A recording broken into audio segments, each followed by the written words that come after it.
आप देख रहे हैं आज तक, आपके साथ मैं हूं अंजना। ओम कश्यप आंदोलन से निकले स्वराज से भटके ये आरोप दिल्ली के सीएम अरविंद केजरीवाल पर उस अन्ना ने लगाया है जिनके आंदोलन ने केजरीवाल को सियासी जमीन दी थी। अन्ना ने चिट्ठी लिखकर दिल्ली की शराब नीति पर सवाल खड़े किए हैं, लेकिन केजरीवाल कह रहे हैं कि अन्ना ने अपनी चिट्ठी बीजेपी की स्याही से लिखी है। आज हम इसी पर हल्ला बोल करेंगे। पहले ये रिपोर्ट देखिए, फिर चर्चा की शुरुआत। जो लोग चपरासी के लिए एलिजिबल नहीं है, क्या उन लोगों को इस देश की संसद के अंदर बैठना चाहिए? प्रधानमंत्री जी की पूरी सारी जांच में एकदम क्लीन चिट है। ट्विन टावर ऑफ करप्शन खड़ी कर दी, एक शराब घोटाले की टावर ऑफ करप्शन, दूसरी शिक्षा घोटाले की टावर ऑफ करप्शन। 30 करोड़ लोग इकट्ठे हो गए। दिल्ली में तापमान हाई है। शराब और शिक्षा घोटालों और विधायकों को खरीदने के आरोपों के महा कॉकटेल पर अब अन्ना की केजरीवाल को चिट्ठी के पन्ने भी फड़फड़ा रहे हैं। शराब घोटाले में लॉकर की जांच के लिए कल मनीष सिसोदिया ने स्वागत वाला ट्वीट किया था और आज सीबीआई ने दिल्ली के डिप्टी सीएम मनीष सिसोदिया के लॉकर की जांच कर डाली। सीबीआई टीम ने यूपी के वसुंधरा के पंजाब नेशनल बैंक में लॉकर खंगाला। जांच खत्म होने के बाद सिसोदिया ने दावा किया कि लॉकर में कुछ नहीं मिला। सीबीआई उस लॉकर को खोलने आई थी, उसकी जांच करने आई थी। उन्होंने हमें भी बुलाया था। लॉकर में भी जैसे मेरे घर में कुछ नहीं मिला, वैसे ही लॉकर में भी कुछ नहीं निकला। प्रधानमंत्री जी की सारी जांच में मैं और मेरा परिवार पाक साफ निकले हैं। प्रधानमंत्री जी की पूरी सारी जांच में एकदम क्लीन चिट है। इधर बीजेपी ने मोर्चा संभाला। वर्ल्ड क्लास शिक्षा का दावा करने वाले आप सरकार पर धावा बोला। क्लासरूम की जगह टॉयलेट की गिनती पर फिर दिल्ली सरकार को घेरा। आरोप लगाया कि मांगी थी पाठशाला और मिली मधुशाला। वहीं अरविंद केजरीवाल ने ट्वीट से जवाब दिया कि अभी एमसीडी के स्कूलों की हालत बेहद खराब है। एमसीडी चुनाव जीतने के बाद उन्हें भी बेहतर बनाया जाएगा। आज लॉकर चेक किया, लॉकर में भी कुछ नहीं निकला। तो एक तरह से इनफॉर्मली तो एक तरह से सीबीआई की क्लीन चिट मिल गई है। बाकी सीबीआई के ऊपर प्रेशर है पॉलिटिकल रीजंस की वजह से। हमें लगता है कि हफ्ते 10 दिन के अंदर गिरफ्तार तो करेंगे ये लोग, लेकिन वो करते रहे, लेकिन एक तरह से कुछ नहीं मिला। सीबीआई ने इनफॉर्मली कह दिया भाई हम संतुष्ट हैं और हमें कुछ भी नहीं मिला। 6300 करोड़ रुपए इन्होंने एमएलए खरीदने पे खर्च किए हैं। ये 6300 रुपए कहां से आया? जेपी नड्डा जी और प्रधानमंत्री जी, इस बात का जवाब दो। सीबीआई की जांच करो, ईडी की जांच करो कि एमएलए खरीदने के लिए और खरीदे गए एमएलए को बड़े बड़े 5 स्टार होटलों में रुकवाने का पैसा कहां से आया?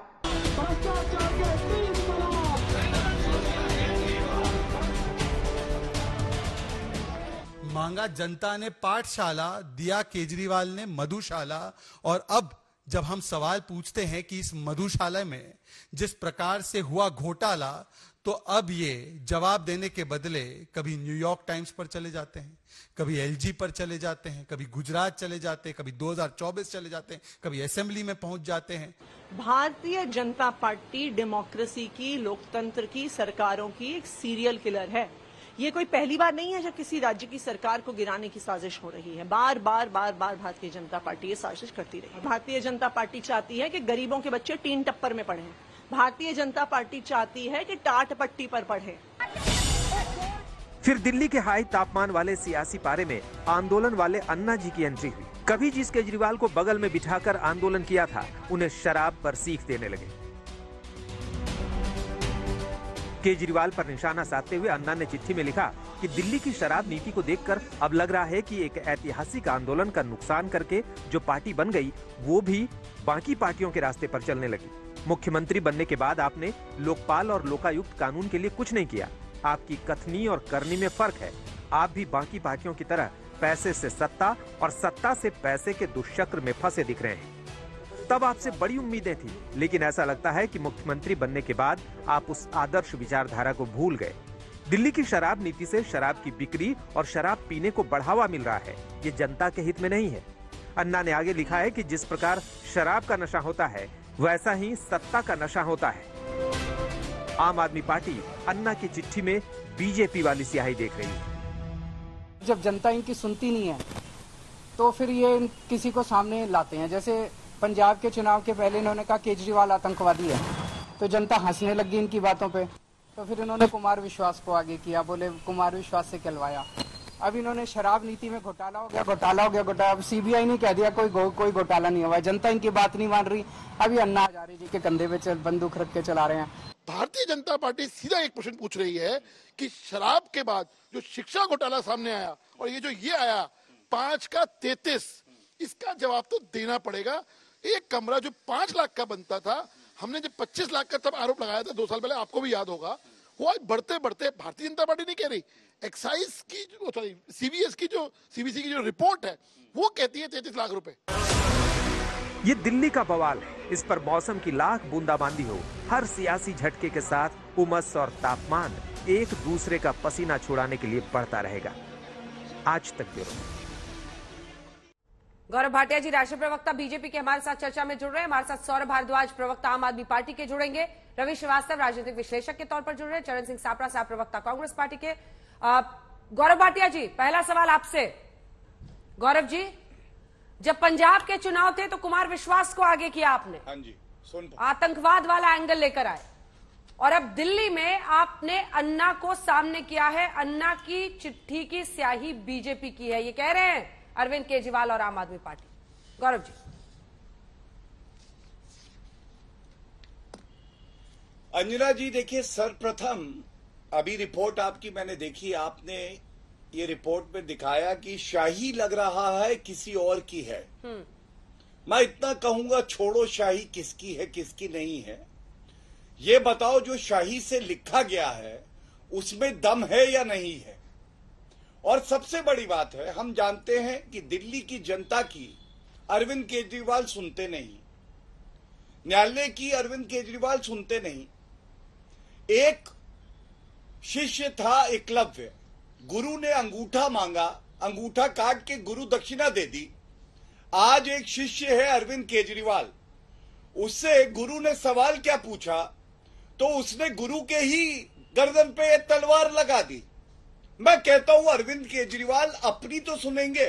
ये जो चिट्ठी है मेरे पास, इसमें अरविंद केजरीवाल की एक किताब है अंजना जी, जिसका नाम स्वराज था। होना भ्रष्टाचार चाहिए था, नाम था स्वराज। स्वराज में एक सुझाव अरविंद केजरीवाल ने दिया, कहा कि शराब से लोगों का जीवन खराब हो जाता है और इसलिए अगर किसी भी जगह पे, किसी मोहल्ले में ठेका देना हो तो वहां की जो महिलाएं हैं 90% जब मंजूरी दे दें तब ठेका खुलेगा। अब आप मुझे बताइए, सुझाव अरविंद केजरीवाल का, सत्ता में क्या आए, ये कैसा नशा है सत्ता का, कट्टर बेईमान हो गए। ठेकेदारों से पूछने लगे, तुम ये बताओ कि शराब की दुकान खोलनी कहां है, तुम कहोगे तो मैं खुलवा दूंगा, मेरी तिजोरी भर दो। आपका सुझाव था महिलाओं से पूछना, क्या आपने पूछा? दूसरी बात, जो बड़ी बात है, हमने कल भी और आज भी क्लासरूम घोटाला उजागर किया। सवाल तो यह पूछा जाएगा ना कि 2.5 साल सीवीसी ने एक रिपोर्ट विजिलेंस डिपार्टमेंट को दी, अरविंद केजरीवाल के पास थी, और 2.5 साल आपने इस पे क्या कार्रवाई करी? आप बताइए, हमारे दिल्ली के बच्चे क्या टॉयलेट में बैठ के शिक्षा अर्जित करेंगे अंजना जी? टॉयलेट को क्लासरूम में गिनने लगे। और जो ठेका देने का रूल होता है CPDWD मैनुअल में और सीवीसी गाइडलाइंस में, उसका उल्लंघन करते हुए टेंडर ही नहीं दिया। ये कितना उचित है? ये सवाल दिल्ली की जनता पूछ रही है। और मैं इतना ही कहूंगा, ऐसा कोई सगा नहीं जिसको अरविंद केजरीवाल ने ठगा नहीं। आज मैं सवाल दागता रहूंगा और ये गोल पोस्ट बदलते रहेंगे, कभी इधर भागेंगे कभी उधर भागेंगे, लेकिन जनता जो सवाल पूछ रही है, जो बीजेपी सवाल पूछ रही है, वो हम दागते रहेंगे और इनको उत्तर देना पड़ेगा। चलिए, उम्मीद है कि कुछ ही देर में हमारे साथ सौरभ भारद्वाज जुड़ रहे हैं। वीडियो उनका मिल गया है, बस ऑडियो आना बाकी है, उसके बाद से उनके जवाब लेंगे। तब तक चरण सिंह सापरा साहब, एक कमेंट जल्दी से आपकी तरफ से, क्योंकि अब अन्ना सामने आए हैं और उनका कहना है कि ये बीजेपी की तरफ से फील्ड किए गए हैं। आपको भी ऐसा ही लग रहा है क्या? देखिए, जब स्वराज की बात करने वाले शराब की प्रमोशन करने लगे तो निश्चित रूप से जनता भी आहत है और अन्ना हजारे भी उसको देख करके आहत है। और अन्ना हजारे जिनके आंदोलन से ये एक राजनीतिक पार्टी बनी, और मैं कहूंगा कि उसी आंदोलन की ये पैदाइश है ये पार्टी। और अन्ना हजारे जब देखते हैं तो वो आहत होते हैं। उन्होंने इसलिए सवाल पूछा है कि आपकी नीति और नियत दोनों में कहीं ना कहीं खोट है। अब अरविंद केजरीवाल जी को अभी समझ में आया है कि अन्ना हजारे की शाही जो है वो भारतीय जनता पार्टी के रंग की है या किसी और पेन की है। मैं भी ये पहले से ही कहता आया हूं, और इसीलिए एक सवाल अन्ना हजारे से भी है कि क्यों नहीं उन्होंने आज तक चिट्ठी कोई भारतीय जनता पार्टी के खिलाफ, जो देश में महंगाई है, जो देश में बढ़ती बेरोजगारी है, या जो अर्थव्यवस्था जिस तरह से डगमगाई है, या फिर किसान जो एमएसपी डिमांड कर रहे हैं C2+50 की, तो उन पर तो कभी अन्ना हजारे खुद एक किसान नेता है, तो उन्होंने तो कभी ये बातें सब नहीं उठाई भारतीय जनता पार्टी के खिलाफ। तो कहीं ना कहीं ये शाही पर संदेह तो जरूर आता ही है। और उन्होंने जो लिखा है केजरीवाल को वो ठीक लिखा, क्योंकि उनके चेले हैं, कुछ प्रश्न इनको भी पूछने चाहिए। लोकपाल पर ये जीत करके आए थे, तो लोकपाल अभी तक नहीं बना। तो अगर अन्ना हजारे ने ये सवाल पूछे हैं तो बिल्कुल उन्होंने सही संकेत दिया है कि आपकी नीति और नियत दोनों में खोट है। ठीक है सौरभ जी, क्यों लग रहा है आम आदमी पार्टी को कि जो चिट्ठी लिखी है उसमें स्याही बीजेपी की है? क्योंकि आज पहली बार अरविंद केजरीवाल ने खुद ये सवाल खड़ा किया। उन्होंने कहा कि कुमार विश्वास को पंजाब में फील्ड किया था और अब अन्ना को बीजेपी फील्ड कर रही है। आपको लगता है कि बीजेपी के इशारे पर अन्ना चल रहा है? सौरभ जी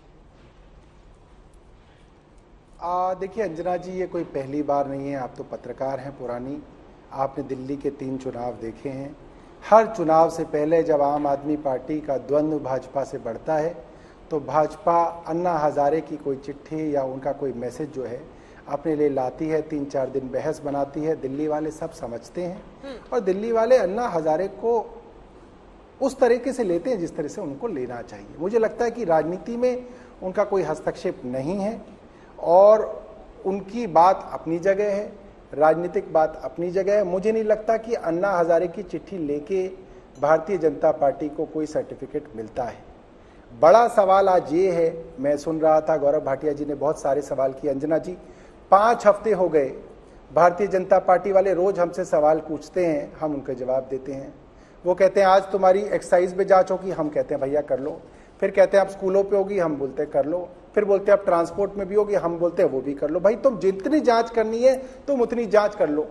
आप बोलते हो हम डर गए, हम कहते हैं नहीं भैया आप जांच कर लो। हम ये कह रहे हैं अगर कल दिल्ली विधानसभा में रिटन प्रूफ के साथ ये बात रखी गई कि खादी ग्राम उद्योग के अंदर नोटबंदी के समय पुराने नोटों को नए नोटों से बदला गया, हेड कैशियर की रिटर्न स्टेटमेंट है अंजना जी, मौखिक नहीं है, वो रिटर्न स्टेटमेंट मौजूद है और 2 हेड कैशियर्स की रिटर्न स्टेटमेंट है कि उस वक्त के चेयरमैन विनय कुमार सक्सेना जी के पैसे बदले गए, ग्राहकों से नए नोट लिए जाते थे, फिर एक कैबिन में जाके विनय जी के पुराने नोटों को नए नोटों से बदला जाता था और पुराने नोट बैंक में जमा कर दिए जाते थे, नए नोट जो है विनय जी को दे दिए जाते थे। ये बात लिखित में कही गई है। मैं ये जानना चाहता हूं कि भारतीय जनता पार्टी को इसकी जांच कराने में क्या दिक्कत है? भाई आप हमारी 204-5 जांच और करा लो, मगर ये जांच तो करा लो। इतने बड़े पद पे मोदी जी ने उनको लगाया है और ये बहुत बड़ा पद है। दिल्ली की सारी जांच एजेंसियां, पुलिस, सब कुछ उनके अंदर आता है, तो उनकी जांच हो जानी चाहिए। हमें सिर्फ इतना ही है। अगर उसमें कोई ऐतराज है तो बताइए कि भाई उसमें आपको ये ऐतराज है, आपको जांच करा लेनी चाहिए। अगर वो सही है तो बहुत अच्छी बात है, अगर गलत है तो कोई और आदमी उसके अंदर आ जाएगा। हम तो वही बात कर रहे हैं जो भारतीय जनता पार्टी हमसे इतने दिनों से कर रही है और आरोप बहुत संगीन है, बहुत सीरियस है। मुझे लगता है जांच होनी चाहिए। नोट वाले मामले पर तो आप आरोप जांच कराएंगे नहीं गौरव जी, क्यों? क्योंकि अभी देश में प्रथा तो यही चल रही है ना कि विपक्षी दलों के ही नेताओं पर जांच कराई जाती है, ईडी, सीबीआई।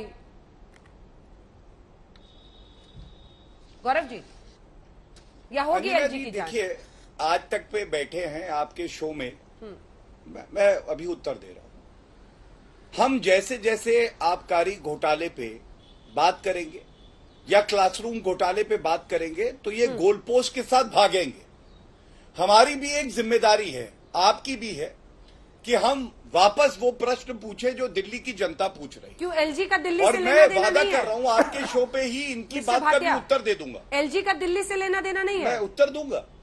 मैं नहीं तो नहीं तो अंजना जी आप ये कह रही हैं कि एलजी का नाम लेके जो घोटाला इन्होंने किया, 2.5 साल से सीवीसी की रिपोर्ट अरविंद केजरीवाल के टेबल पे पड़ी है, क्लासरूम घोटाला करके टॉयलेट को क्लासरूम में गिना, उस पे हम बात ना करें। ये कोई भी मुद्दा उठाएं, आपके 2 मिनट में हम उस पे आ जाएं और अरविंद केजरीवाल जो कट्टर बेईमान है उनको छोड़ दें। और यहां पे उनके प्रवक्ता देखिए क्या कह रहे थे, हमने सीबीआई को जांच करने दी। अच्छा धन्यवाद, आप ना करने देते तो ईडी और सीबीआई अपना काम ना कर पाती। मतलब आप शब्दों का चयन सुनिए।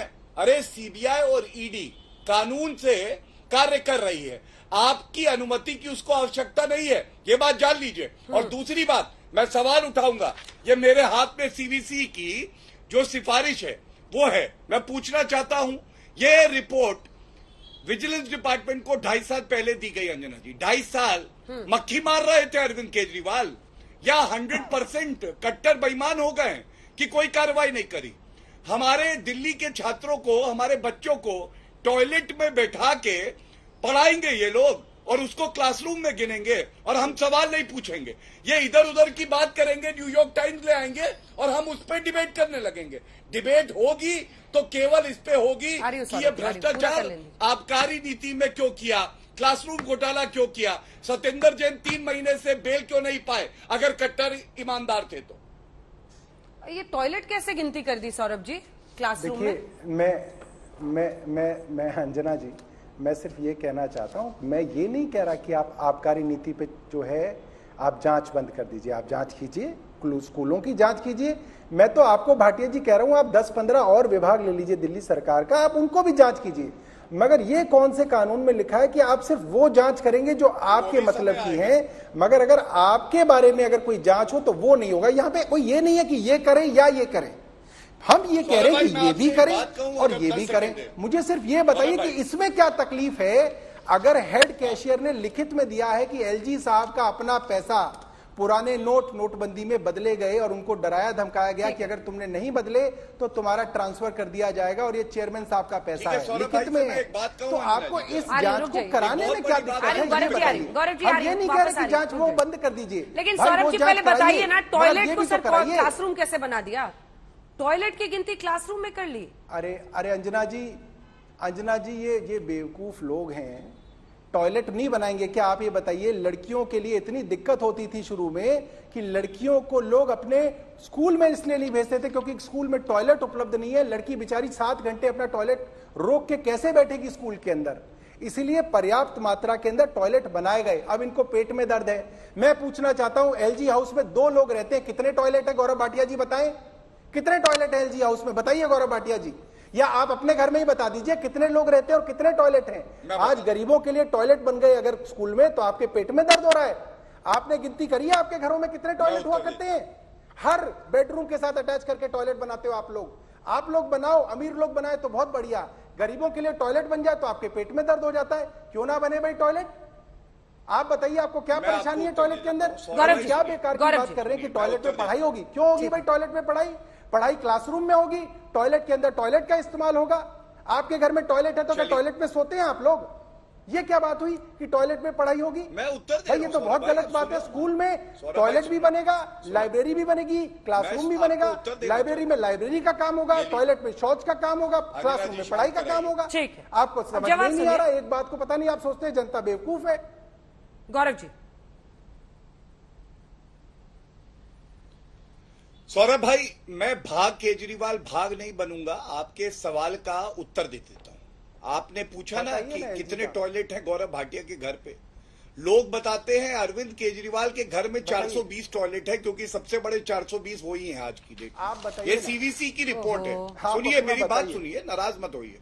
ये देखिए, सुनिए अपने घर का नहीं बताएंगे। सीवीसी की रिपोर्ट क्या कहती है आपको मालूम है? अमीर को यही सौरभ भाई शांत हो जाइए। अमीर को गरीब से यही अब अंजना जी शांत कौन कराएगा बताइए? सौरभ जी, अब देखा आपने, आपके बीच में नहीं बोला। अब कौन शांत? मैंने उनको रोक दिया था Saurabh ji, please. Ji mister गौरव, देखिए सीवीसी रिपोर्ट क्या कहती है मैं बताता हूं, दर्शकों को पता होना चाहिए। सीवीसी रिपोर्ट ये कहती है, toilets were counted and projected as classrooms by Delhi government. जहां पे टॉयलेट है उसको आप क्लासरूम में क्यों गिन रहे थे? ये बताइए। दूसरी बात, 2.5 साल से ये सारा भ्रष्टाचार हुआ। सीवीसी की रिपोर्ट अरविंद केजरीवाल के टेबल पे पड़ी है, कार्रवाई क्यों नहीं करी? तीसरी बात, जो सबसे जरूरत थी 160 टॉयलेट की, इन्होंने 1214 कागज पे दिखाए। क्यों दिखाए? क्योंकि हर टॉयलेट में क्लासरूम बता के ज्यादा रुपया हड़पने की साजिश करी। ये भ्रष्टाचार है। मैं कहता हूं इस पे कार्रवाई क्यों नहीं करी, ये बड़ी बात है। और एक चुनौती देता हूं आपको, सौरभ भारद्वाज जी, कल 11 बजे, अभी मैंने एक और आप प्रवक्ता को कहा, आपने अपने मैनिफेस्टो में कहा था, ये देखिए 500 नए स्कूल बनाएंगे, ये आपके मैनिफेस्टो का 19 नंबर का दावा है। 500 स्कूल, मैं कल 11 बजे आप जहां ट्वीट करेंगे वहां पहुंचूंगा, 500 स्कूल का निरीक्षण करेंगे और उसके बाद रिपोर्ट दोनों भाई मिल के देंगे आज तक पे अंजना ओम कश्यप के शो पे। चुनौती मंजूर है, बताइए। 11 बजे कल जहां आप बोले गौरव भाटिया पहुंचेगा।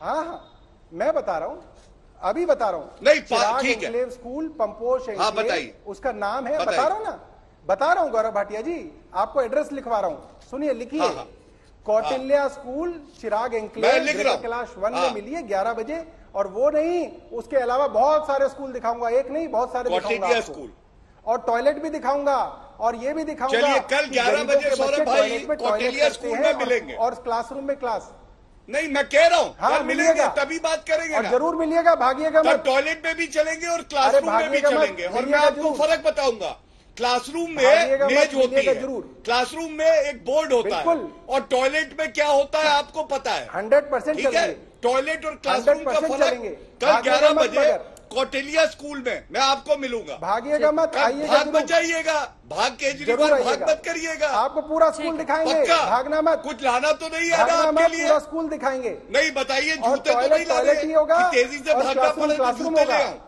ठीक है, जूते तो नहीं ला रहे, कैमरे भी भेज देंगे, ऐसा ना हो कैमरा पहुंचे नेता ना पहुंचे। ठीक है, पहन के भाग जाइएगा। ठीक है, दोनों पहुंचेगा। मुफ्ती शमून काजमी साहब, चूंकि आप अन्ना समर्थक के तौर पर आ जाए हैं, देखिए अन्ना की भूमिका को लेकर सवाल खड़े हो रहे हैं। कांग्रेस पार्टी ने कहा कि अन्ना की जो बात है, जो उन्होंने सवाल खड़े किए, सही है, लेकिन वो पूछ रहे हैं कि कभी बीजेपी के खिलाफ अन्ना कुछ नहीं बोलते। और आम आदमी पार्टी भी यही कह रही है कि अब बीजेपी कभी कुमार विश्वास को पंजाब में, कभी अन्ना को अब दिल्ली में फील्ड कर रही है। क्या अन्ना बीजेपी के इशारे पर काम कर रहे हैं, क्योंकि इन पार्टियों का यही तात्पर्य है? नहीं, ये ऐसा इल्जाम अन्ना पर गलत है। क्यों? और मैं ये बताना चाहता हूं कि जब हमारे मोमेंट के दौरान जो ये हमारे कुछ अलग करने के जो हमारे साथी थे, आज मैं ये सवाल पूरा देश उनसे जानना चाहता है, आप तो कुछ अलग करने के लिए आए थे और आप भी उसी करप्शन का हिस्सा हो गए।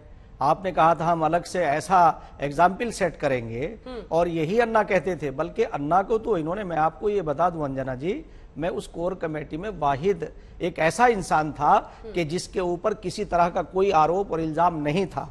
यानी सीबीआई से लेकर जितने भी एजेंसियां थी, उन सब ने हमारी इंक्वायरी की। तो हम तो दरवेश टाइप के आदमी थे, या तो अन्ना थे या हम थे। और अन्ना जी को इन्होंने इतना ब्लैकमेल किया, मैं आज ये कह सकता हूं, अगर अरविंद केजरीवाल 5 मिनट के लिए हमारे साथ आके बैठ जाएं, ये सौरभ भारद्वाज तो हमारे बहुत ही अच्छे वॉलंटियर थे, और मैं आज हैरत कर रहा हूं कि ये उनकी गलत बातों की वकालत क्यों कर रहे हैं। तुम तो अच्छे नौजवानों में से थे भाई, तो आपको तो बिल्कुल सच्चाई का साथ देना चाहिए। अगर ये गलत रास्ते पे जा रहे हैं तो इन्हें रोकना चाहिए। और अन्ना तो उस वक्त भी रोकते थे। अन्ना ने हमेशा जो है इनकी गलतियों के ऊपर अंकुश लगाया। और एक बात मैं याद दिलाना चाहता हूं, जो लोग ये कह रहे हैं कि वो बीजेपी के नहीं, जिस वक्त गुजरात का दौरा हुआ, अहमदाबाद में जाकर के अन्ना ने खुद ये कहा शराब के बारे में कि गांधी के प्रदेश में शराब जो है वो सस्ती है और दूध महंगा है। ऐसा नहीं है। और हमेशा अन्ना ने जो है वो ऐसा नहीं, वो लोकपाल के लिए उनकी जो आखिरी जो ख्वाहिश थी या आखिरी ख्वाहिश है, आज इन लोगों ने उनकी आखिरी ख्वाहिश का भी दम घोट दिया। और जैसे अन्ना ने जो लेटर लिखा है, अगर इनमें नैतिकता है तो फिर ये रिजाइन दे करके दोबारा से मत हासिल करें, इसलिए कि ये अपनी विश्वसनीय खो चुके हैं। और पब्लिक में राइट टू, बिल्कुल रिजाइन करना चाहिए। मनीष सिसोदिया को तो करना इसलिए करना चाहिए, ये नैतिकता है हमारी।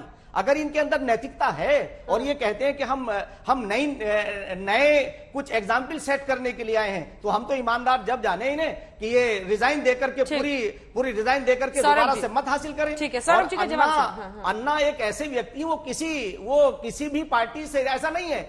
कांग्रेस का ये इल्जाम गलत है। अगर उस वक्त कांग्रेस अन्ना की बात को मान लेते और लोकपाल को ले आते तो ये भी निरंकुश नहीं होते। आज इन्होंने आंतरिक लोकपाल की बात की थी, गाड़ी न लेने की बात की थी। आज ये शराब माफियाओं को उनके लिए जो है वो 144 करोड़ रुपए माफ कर रहे हैं। ये बड़े अफसोस की बात है। ठीक है सौरभ, आज अलग से एक एग्जाम्पल सेट करने वाले लोग क्या हो गया इन लोगों को। ठीक है सौरभ जी। अंजना जी, देखिए मैंने कई बार गौरव भाटिया जी से सवाल किए, मगर उन्होंने ये जवाब नहीं दिया कि एलजी साहब की नोटबंदी में हुए इतनी बड़ी गड़बड़ी की जांच क्यों ना हो। वो ये बोलते रहे गोल पोस्ट चेंज है, ये है वो है। मैं ये कह रहा हूं कि हम तो आपके जवाब, भैया 2 महीने हो गए आपके हर सवाल का जवाब देता हूं, रोज आता हूं और रोज टीवी पे जवाब देते हैं। सीबीआई ने मनीष जी से 6 घंटे पूछताछ की, हर सवाल का जवाब मनीष जी ने उनको दिया। सीबीआई ने उनके घर में छापा मारा, उसमें कुछ नहीं मिला। आज लॉकर ढूंढा, लॉकर में कुछ नहीं मिला। ये बात तो पब्लिक डोमेन के अंदर है। जो सवाल सीबीआई जिस डिपार्टमेंट में कर रही है उसके जवाब मिल गए हैं। चीफ सेक्रेटरी ने अपनी रिपोर्ट रखी, चीफ सेक्रेटरी की रिपोर्ट का पैरावाइज जवाब चीफ सेक्रेटरी को डिपार्टमेंट की तरफ से दिया गया। मगर हम ये कह रहे हैं कि अब ये देश जानना चाहता है कि अगर छोटी छोटी चीजों पे, दूध पे, पनीर पे, दही पे, छाछ पे, आटे पे, चावल पे, दुनिया में, देश में गरीबी बढ़ रही है और आपने इनके ऊपर टैक्स लगा दिया। गरीबों से टैक्स वसूला जा रहा है, गरीब और गरीब होता जा रहा है। और जो बड़े बड़े खरबपति उद्योगपति हैं उनके 10 लाख करोड़ रुपए माफ कर दिए। ये मैं नहीं कह रहा अंजना जी, ये संसद में जो सेंट्रल गवर्नमेंट है उसका जवाब है कि 10 लाख करोड़ रुपए हमने उद्योगपतियों के माफ कर दिए, उनके लोन माफ कर दिए। क्या इसके अंदर जांच नहीं होनी चाहिए सीबीआई की कि भाई किस आधार पे आपने कुछ उद्योगपति मित्रों के जो है वो पैसे माफ कर दिए? ऑपरेशन लोटस है, इसके अंदर लाखों करोड़ रुपए देके विधायक खरीदे जाते हैं। अभी झारखंड में हमने देखा कांग्रेस के 2 विधायकों के पास पैसा पकड़ा गया। सब लोग जानते हैं भारतीय जनता पार्टी का पैसा है। जिस बिजनेसमैन ने उनको पैसा दिया उनकी बेल कराने भारतीय जनता पार्टी के नेता सुप्रीम कोर्ट के अंदर उनकी बेल करा रहे थे। क्यों करा रहे थे भाई? आपको क्या दिक्कत है उसके अंदर? क्योंकि वो पैसा भारतीय जनता पार्टी का है। तो ये जो 6300 करोड़ रुपया विधायकों को खरीदने में लगाया है भारतीय जनता पार्टी ने, ये पैसा कहां से आया? इसकी जांच क्यों नहीं होनी चाहिए? गौरव जी आप बताइए। भाई आप हमारी जांच कराइए, हमें इसमें कोई ऐतराज नहीं है, रोज कराइए, रोज सवाल पूछिए। मगर एक बात बताइए, 130 करोड़ के देश में क्या ये एक आपको ऐसा आदमी मिला जिनको आपने एलजी साहब बना दिया हमारा? भाई कोई ईमानदार अच्छी छवि का आदमी ले आओ, हमें कोई ऐतराज नहीं है। इनकी जांच कराने में आपको क्या ऐतराज है? इसका मतलब दाल में कुछ काला है। जी की बात का जवाब नहीं दिया। वकील है, मैं गौरव जी से जवाब दूंगी, मैं गौरव जी से जवाब दूंगी। इसलिए जो है जांच नहीं चाहते। काजमी जी की बात से आप क्यों बच रहे हैं? उनके बात का जवाब क्यों नहीं दे रहे हैं? वो कह रहे हैं कि जिस नियत के साथ आम आदमी पार्टी की शुरुआत हुई थी, इस पर आपका क्या जवाब है? क्या राजनीति ने ऐसा बना दिया या ऐसे ही थे? अंजना या सर्वाइवल राजनीति में इसी के बलबूते हो सकता है? जी सौरभ जी। अंजना जी, मैं इसका जवाब ऐसे दूंगा कि देखिए, जब आंदोलन के बाद पार्टी बनाने का फैसला हुआ, कुछ लोग उस फैसले के साथ पार्टी के साथ आए, कुछ लोग इस फैसले के साथ कि पॉलिटिकल पार्टी में नहीं आना, वो लोग पार्टी के साथ नहीं आए। अन्ना हजारे और उनके साथ उनके कई सारे सहयोगी थे जो पार्टी के अंदर नहीं आए। तो जाहिर सी बहुत बात है कि इन 2 ग्रुप्स के अंदर अब कुछ चीजों पे मूल तौर पे जो है इस चीज की ये समझ लीजिए डिफरेंस ऑफ ओपिनियन है। अब हर जगह जब आम आदमी पार्टी को समस्या आएगी, हमारे वो जो साथी हैं उनके पास हक है, वो ये बात कह सकते हैं देखिए हमने कहा था ये गलत है, ये गलत है, ये गलत है। हम लोग राजनीति के अंदर आए, फैसला करके आए, लोगों के अंदर रेफरेंडम करके आए, हम अपनी एक राह पे चल रहे हैं। ये लोग क्या करते हैं, ये लोग क्यों किसानों के लिए 1000 किसान मर गए, ये लोग क्यों उनके लिए नहीं आए, हमने तो इनसे सवाल नहीं पूछा। हमने तो नहीं पूछा कि जब एक संस्था किसानों के पक्ष में खड़ी हो गई, 1000 लोगों ने जान दे दी, आप लोगों ने क्यों मोदी जी से सवाल नहीं किए? हमने तो नहीं पूछा। इनकी अपनी राह है, इनकी अपनी काम है, हमारी अपनी राह है, हमारे अपने काम है। मगर क्या है कि अगर हमारा किसी पार्टी के साथ द्वंद्व हो रहा है और आप उस पार्टी के साथ खड़े हो जाते हैं, तो वो पार्टी बेसिकली अन्ना हजारे साहब का और उनकी संस्था का फायदा उठाती है किसी तरीके से कि उनको राजनीतिक फायदा हो जाए। मगर अंजना जी, मेरा एक्सपीरियंस है इससे फायदा नहीं हुआ। अन्ना हजारे साहब को हर इलेक्शन से पहले लाया गया, उनकी चिट्ठी लाई गई, उस पर 3-3 दिन 4-4 दिन बहस हुई, मगर राजनीतिक फायदा भारतीय जनता पार्टी को नहीं होता है। कासमी साहब क्या गलत कह रहे हो? सौरभ जी, ये आपका कहना बिल्कुल गलत है कि अन्ना किसी के लिए इस्तेमाल हुए या उनका किसी ने इस्तेमाल किया। मैं आपसे ये कहना चाहता हूं, उन्होंने अनेकों चिट्ठियां जो हैं वो प्रधानमंत्री श्री नरेंद्र मोदी जी को लिखी है कि आपको लोकपाल को नियुक्त करना चाहिए। और किसान आंदोलन पर उनका सवाल और था। किसान आंदोलन की बात भी ये थी कि किसान आंदोलन के अंदर जब राजनीति आई, अन्ना आ रहे थे, मेरी स्वयं बात हुई उनसे, उनके आने का वो था और उन्होंने ये तय कर लिया था कि मुझे जाना है। मगर जब भिन्न भिन्न तरह से वहां राजनीति आ गई और आपके मुख्यमंत्री वहां जाकर के अगर एक तरफ पुलिस वहां कोई कार्रवाई कर रही है तो आपने जाकर के अपनी गाड़ियां लगा दी उसका राजनीतिक फायदा उठाने के लिए, उसका राजनीतिक फायदा उठा भी। और वही तो बात है कि जहां से राजनीति की जिस गंदगी को साफ करने के लिए आए थे हमारे ये मित्र, आज ये तो खुद उसी गंदगी के अंदर फंस गए। सबसे पहले तो ये कहा था हम गाड़ी घोड़ा नहीं लेंगे। भाई मैं सौरभ तुमसे पूछना चाहता हूं खास तौर से, आप तो इस लायक थे कि आपको गाड़ी घोड़े की जरूरत ही नहीं थी, आपने ली भी नहीं होगी। मगर अरविंद केजरीवाल और मनीष सिसोदिया, क्या ये एक IRS से रिटायरमेंट लेने वाला आदमी वो कोई आम आदमी होगा? और तुम्हें तो मालूम है सौरभ कि ये किस तरह से 420 करते थे, जहां आप AC 3rd AC 2 में सफर कर रहे हैं और स्टेशन पे लेट के आप अपने फोटो खिंचवा रहे हैं, फोटो शूट कर रहे हैं। यानी वहीं से हम कहते थे भाई ये तो 420 के, ये तो 420 है। और उस वक्त वो हंसकर टाल दिया करते थे मनीष सिसोदिया और अरविंद केजरीवाल। मैं आज उनसे कहना चाहता हूं कि क्या यही इनका चेहरा था, यही चरित्र था? अगर आज CBI ने इनको आज अगर छापेमारी की है तो इनकी तो नैतिक जिम्मेदारी ये थी कि अलग हो जाते और कहते कि देखिए हम दोबारा से लेके आएंगे और फेस करते उसे। अच्छा ठीक और ये उसके आज ये देखिए कि शराब जो है आपने बच्चों की क्या नैतिकता है कि आपने उम्र रिपीट कर रहे हैं, आप रिपीट कर रहे हैं। सौरभ जी एक छोटा सा जवाब, उसके बाद में रवि जी आ रही। नहीं, मैं ये कहता हूं कि देखिए जिस भी संस्था का जो चरित्र है, देश में पिछले 8 सालों में बेरोजगारों के आंदोलन हुए, डॉक्टरों के आंदोलन हुए, आर्मी ने OROP के अंदर आंदोलन किया, किसानों ने आंदोलन किया, GST के खिलाफ आंदोलन हुआ, नोटबंदी के अंदर आंदोलन हुआ, रफाल के खिलाफ आंदोलन हुआ, बहुत सारे आंदोलन भारतीय जनता पार्टी के खिलाफ हुए हैं। देश जानता है कि कौन सी संस्था उसके अंदर आई है, कौन सी नहीं आई है। मेरे को क्या है कि इनके ऊपर कीचड़ उछाल के मेरे को कोई फायदा नहीं है। मैं समझता हूं, मैं कहना नहीं चाहता, ये हमारे साथ रहे हुए लोग हैं, मुझे इनके ऊपर जो है कोई तीखा टिप्पणी नहीं करनी। लोग सब समझते हैं, लोग बहुत समझदार, लोग बेवकूफ नहीं है, लोग सब समझते हैं। ठीक है रवि जी अन्ना की एंट्री क्या सही है इसमें? छोटा सा जवाब। देखिए रंजना जी, मुझे तो ऐसा लगता है कि कहा जा रहा है कि स्याही बीजेपी की है, मुझे तो लगता है इसमें कागज भी बीजेपी का है। स्थिति यह है कि मैं इंडिया अगेंस्ट करप्शन का फाउंडर था बॉम्बे में, और हमने बहुत कंधे से कंधा मिला के सारा आंदोलन किया, लड़ाई लड़ी। मुझे 1-2 बातें कहनी है बहुत स्पष्ट तरीके से।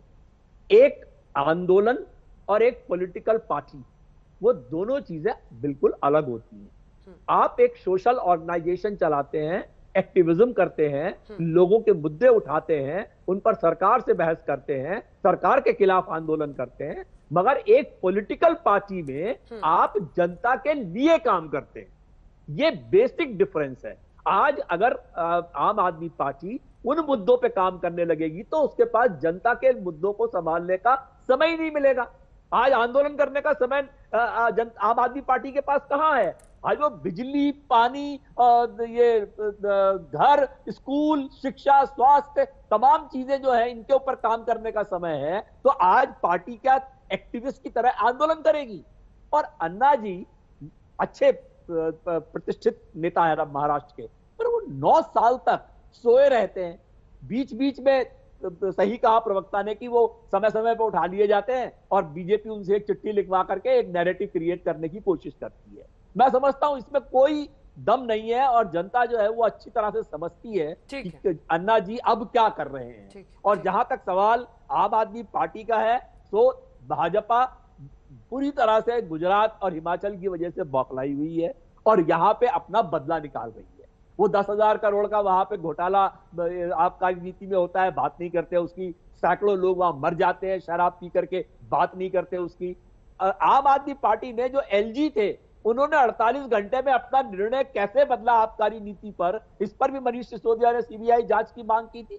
जो आम आदमी पार्टी मांग करे तो उस जांच का मतलब नहीं है। जो जांच वो चाहे वो करें, विपक्षी नेताओं को किस तरह से परेशान करें और कहां पर 1 रुपया भी मिला नहीं 14 घंटे के अंदर। वो कहते तो मोबाइल फोन और लैपटॉप लेके मनीष सिसोदिया खुद चले जाते सीबीआई के ऑफिस में, पर ये ड्रामा कहां से होता फिर? ये आज भी लॉकर के अंदर ढेला पैसा मिला नहीं है, वहां पे घर पे जाकर के सारे महिलाओं तक के कपड़े उन्होंने जाकर के छांटे। गौरव जी आप बताइए, सबका जवाब दीजिए सरकार। वो कह रहे हैं कि स्याही नहीं, कागज भी बीजेपी की है जिस पर अन्ना चिट्ठी भेज रहे हैं। अंजना जी, मैं पुनः कहूंगा, शाही किसकी, कलम किसका, किसका हाथ, किसका कागज छोड़िए, ये बताइए जो दावा किया गया है वो सत्य है, उसमें दम है कि नहीं है। और मत मानिए, चलिए अपने गुरु की बात भी, लेकिन अरविंद केजरीवाल स्वराज पुस्तक में शराब के बारे में ये सुझाव देते हैं और मैं पढ़ देता हूं।